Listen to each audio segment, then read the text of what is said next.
अधिवक्ता है। अब हम एक पूछ ले सवाल, वकील पढ़ा लिखा होता है कि मूर्ख होता है? वकील हमेशा विद्वान होता है। अच्छा, विद्वान होता है। तो कैसे वो जातिवाद की बात कर सकता है? कैसे वो हिंदू मुसलमान की बात कर सकता है? कैसे वो यादव की बात कर सकता है? आपने कहा कि वो बोल देगा, ऐसे जातिवाद की बात कर देगा, तो पढ़ा लिखा जब है तो कैसे बोल देगा? और कहा कि सलीके से रहिए। आप लोग आके दोनों वकीलों को लड़ाने का काम कर रहे हैं। हमारी रिपोर्टिंग में आपने कहाँ देखा है, बताइए। अब आप किस चैनल के हैं ये तो मालूम अरे आप तब आप कैसे कह दिए कि आप लोग कैसे कह दिए? क्यों कहेंगे? मैं कहूंगा क्यों। जैसे आप कोई भी प्रश्न पूछने से पहले एक बार सोचिए। मैं कहता हूँ सामने वाला कोई प्रश्न देने से पहले, प्रश्न का उत्तर देने से पहले ये कैसे लगा कि हम सोचे बिना सवाल? पहले मेरा सुनिए या फिर बोलिए। बोल लीजिए। नहीं, आप बोल लीजिए तो फिर मैं बोल लीजिए पहले। ठीक है। पहले आप क्या पूछ रहे हैं, आपके प्रश्नों का कोई उत्तर क्या दे रहा है, उत्तर देने वाला क्या दे रहा है, भावावेश में वो क्या बोल रहा है अगला, ठीक है ना। यह बात हो सकता है कि 10 लोगों को अच्छी लगे, 20 लोगों को बुरी लगे, कहीं खराब भी हो सकता है, खराब हो सकता है। ये जो हमारा प्रांगण है अधिवक्ता बंधुओं का प्रांगण है। बिल्कुल सही बात, बुरा मत मानिए। ये जो मेरा प्रांगण है ये अधिवक्ता बंधुओं का प्रांगण है। अगर जो भावावेश में कोई भी अधिवक्ता, ठीक ना, यादववाद, ब्राह्मणवाद, ठाकुरवाद, मुसलमानवाद, यहाँ न हम कोई जाति है न कोई पात है, हम यहाँ अकेले काले कोट वाले अधिवक्ता हैं। अब हम एक पूछ ले सवाल, वकील पढ़ा लिखा होता है कि मूर्ख होता है? वकील हमेशा विद्वान होता है। अच्छा, विद्वान होता है। तो कैसे वो जातिवाद की बात कर सकता है?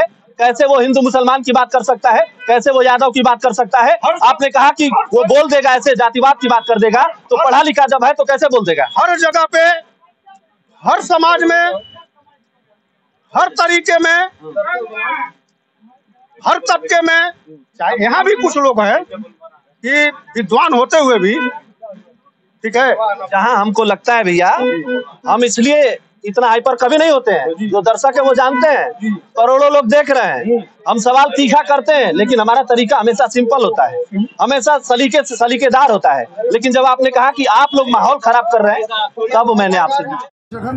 जघन्यतम अपराध की समीक्षा और उसका परिशीलन इन्वेस्टिगेशन में होगा, विवेचना में होगा, उसके न्यायालय अपना निर्णय देगी। जिसने जो गलत किया है वो उस स्तर का और दंड का भागी बनेगा। इसे कोई और एंगल देना दुर्भाग्यपूर्ण है। ये पूरे समाज के लिए, पूरा समाज इससे मर्माहत है। सभी अपने हैं, कोई गैर नहीं है, सब अपने हैं। सबको एक साथ जीना मरना है, सब किसी का एक दूसरे के बिना काम नहीं चलता, सबके साथ मिल के रहना। तो इसे कोई और एंगल देना दुर्भाग्यपूर्ण है। इसमें किसी तरह की राजनीति जो भी कर रहे हैं वह भी दुर्भाग्यपूर्ण है। तो देखिए, यहाँ पे जो है कोर्ट में आने का काम हमारा है। सही बात है कि जो भी घटना हुआ वो कानून का विषय है, जांच होना चाहिए, इन्वेस्टिगेशन होना चाहिए, सामने आना चाहिए, कौन दोषी है उसको दंडित करना चाहिए।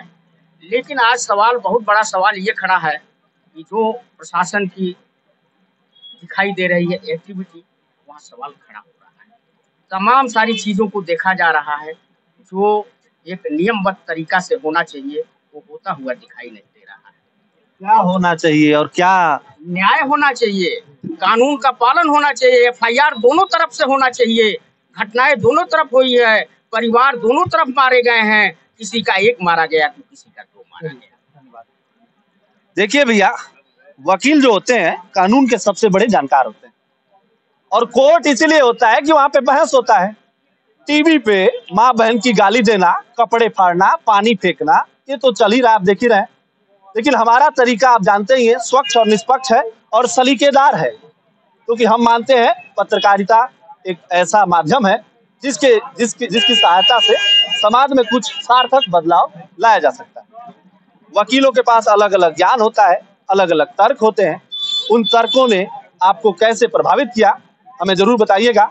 हमारे साथ भी आप जुड़ सकते हैं